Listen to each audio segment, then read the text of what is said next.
बच्चों हम लोग अब बात करेंगे इलेक्ट्रिक फ्लक्स के बारे में कि इलेक्ट्रिक फ्लक्स होता क्या है। तो ऐसा है कि अगर कोई एरिया किसी इलेक्ट्रिक फील्ड में लाई करता है, सपोज करो ये एक प्लेन है, ठीक है, ये प्लेन कैसे रखा है, कुछ इस तरह से रखा हुआ है, ठीक है, और इस प्लेन का जो एरिया है वो ए है। तो हमको पता है ना कि प्लेन का एरिया वेक्टर हमेशा क्या होता है बच्चों, परपेंडिकुलर टू द सरफेस होता है, ठीक है। अब मान लेते हैं कि इस प्लेन से कुछ इलेक्ट्रिक फील्ड लाइन पास हो रही हैं, सपोज करो ऐसे ये इलेक्ट्रिक फील्ड लाइन पास हो रही है, ठीक है। अच्छा, तो बच्चों होता क्या है कि जो इलेक्ट्रिक फील्ड लाइन पास हो रही हैं तो इस इलेक्ट्रिक फील्ड और एरिया वेक्टर, ठीक है, मतलब E डॉट ए, तो इलेक्ट्रिक फील्ड और एरिया वेक्टर के डॉट प्रोडक्ट को बोलते हैं इलेक्ट्रिक फ्लक्स, ठीक है। इसका मतलब अगर E और A दोनों के बीच का एंगल मान लीजिए क्या है, थीटा है, तो आप फ्लक्स को डिफाइन कर सकते हो EA cos थीटा, ठीक है। इसको ऐसे स्टेटमेंट में कैसे बोलेंगे, फिजिकली इसको हम कैसे डिफाइन कर सकते हैं थ्योरेटिकली, तो यहां पे हम बात करेंगे electric flux is the relative number of electric field line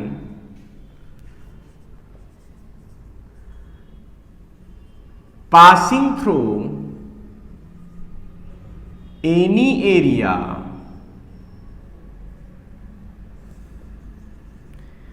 in normal direction, ठीक है। किसी एरिया से जो नॉर्मल डायरेक्शन में number of electric field line pass होती हैं, relative electric field line pass होती हैं, इसको हम लोग बोलते हैं इलेक्ट्रिक फ्लक्स, ठीक है। ये ध्यान रखिएगा।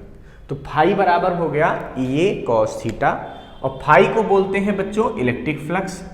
फाई की यूनिट क्या होगी है, यानी कि फ्लक्स की यूनिट क्या होगी, तो यूनिट ऑफ फ्लक्स होती है बच्चों, फाई की यूनिट क्या होगी बताओ, ई ए। तो ई इलेक्ट्रिक फील्ड क्या होती है, न्यूटन पर कूलाम, एरिया की क्या होती है, मीटर स्क्वायर। तो इलेक्ट्रिक फ्लक्स की यूनिट होती है न्यूटन पर कूलाम इंटू मीटर स्क्वायर। और अगर हम बात करें कि इसका ये वेक्टर है या स्केलर है, तो ये बच्चों स्केलर क्वांटिटी है। कैसी क्वांटिटी है, स्केलर क्वांटिटी है, ठीक है। अब सबसे ज़्यादा डाउट बच्चों को यहाँ पे होता है कि E और A का एंगल कैसे डिसाइड करते हैं, मतलब एरिया वेक्टर को हमेशा हमने बताया ना परपेंडिकुलर टू प्लेन मानते हैं। जैसे बोर्ड का एरिया लेना है तो इसका एरिया हमेशा परपेंडिकुलर टू प्लेन होगा, तो एरिया वेक्टर और इलेक्ट्रिक फील्ड के बीच का एंगल होता है थीटा, ध्यान रखना बच्चों। अब बात यह है कि मान लीजिए जैसे एक ये कॉपी की बात करते हैं, तो इसका एरिया वेक्टर हमें देखना है।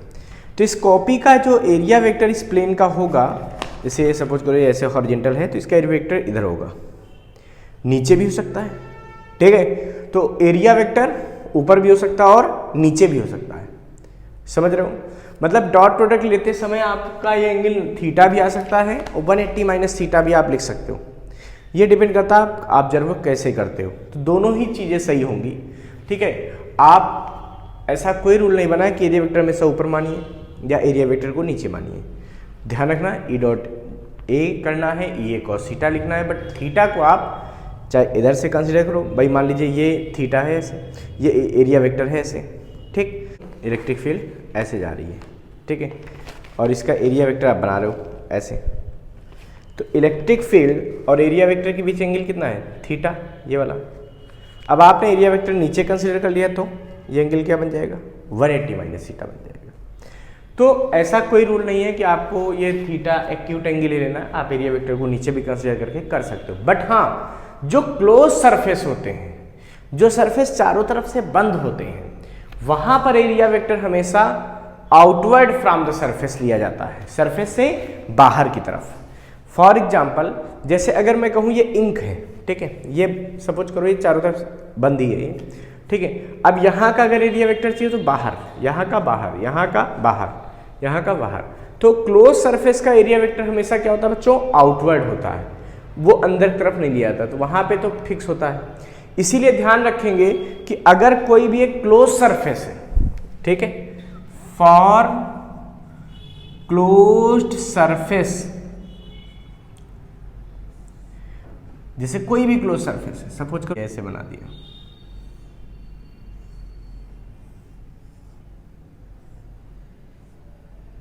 ठीक है, तो किसी भी क्लोज सरफेस में अगर इलेक्ट्रिक फील्ड लाइन पास हो रही हो तो ध्यान रखना कि जो फील्ड लाइन इससे अंदर की तरफ आएंगी कहीं से भी, ठीक है, इनका फ्लक्स हमेशा निगेटिव होगा, और जो इलेक्ट्रिक फील्ड लाइन बाहर की तरफ जा रही होंगी कहीं भी, उसका फ्लक्स हमेशा पॉजिटिव होगा। तो अगर किसी क्लोज सरफेस के अंदर जो इलेक्ट्रिक फील्ड आ रहे हैं उनका फ्लक्स निगेटिव क्रिएट होगा, जो बाहर जा रहे हैं उनका फ्लक्स पॉजिटिव क्रिएट होगा। क्यों बच्चों, सोच सकते हो, जैसे यहाँ की बात करें, ठीक है, तो इस सरफेस का जो एरिया वेक्टर होगा वो किधर जाएगा, हमने कहा ना क्लोज सरफेस का एरिया वेक्टर आउटवर्ड, तो बाहर की तरफ तो एरिया वेक्टर इधर जाएगा है, और इलेक्ट्रिक फील्ड ऐसे है, तो दोनों बीच का एंगल क्या होगा, देखो ध्यान से, ये क्या होगा, ये 90 से ज़्यादा है, और जब कॉस थीटा जो है 90 से ज़्यादा होता है तो उस समय कॉस थीटा जो होता है वो निगेटिव आता है, पता है ना, सेकेंड क्वाड्रेंट में पहुंच जाता है ASTC से, तो वहाँ कॉस थीटा निगेटिव हो जाता है। इसलिए कि जो इलेक्ट्रिक फील्ड लाइन अंदर आएंगी उनका हमेशा फ्लक्स निगेटिव होगा, और जो इलेक्ट्रिक फील्ड लाइन बाहर जाएंगी, देखो यहाँ जैसे इस सरफेस की, तो इस सरफेस में देखो एरिया वेक्टर इधर जाएगा, इलेक्ट्रिक फील्ड ऐसे हैं, तो इसका मतलब क्या होगा, ई और ए के बीच एंगल कितना होगा, थीटा,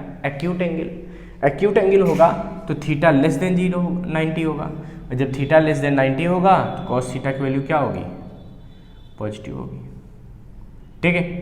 अच्छा, अब एक बात समझिएगा यहाँ पे, तो ये बात तो क्लियर हो गई कि when electric field line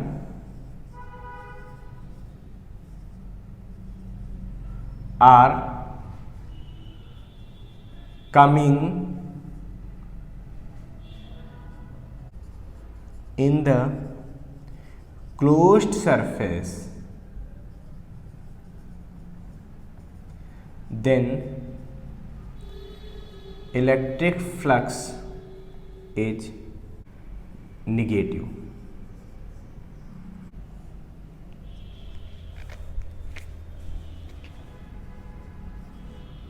Outward electric field line from surface generates the positive flux,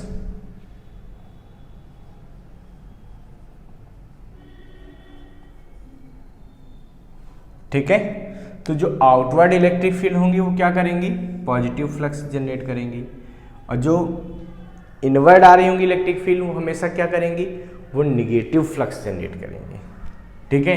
तो ये चीज़ कब थी, फॉर इलेक्ट्रिक फील्ड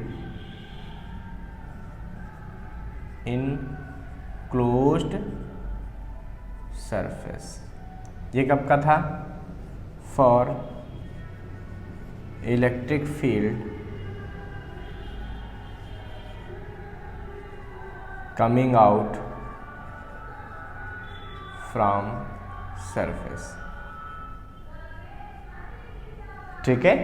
तो ये बात ध्यान रखेंगे कि जब किसी क्लोज सरफेस में इलेक्ट्रिक फील्ड लाइन बाहर आ रही होंगी तो फ्लक्स पॉजिटिव होगा उन इलेक्ट्रिक फील्ड लाइन की वजह से, जब इलेक्ट्रिक फील्ड लाइन अंदर आ रही होंगी तो उनकी वजह से जो फ्लक्स होगा वो निगेटिव होगा। इसको फटाफट नोट कर लीजिए बच्चों।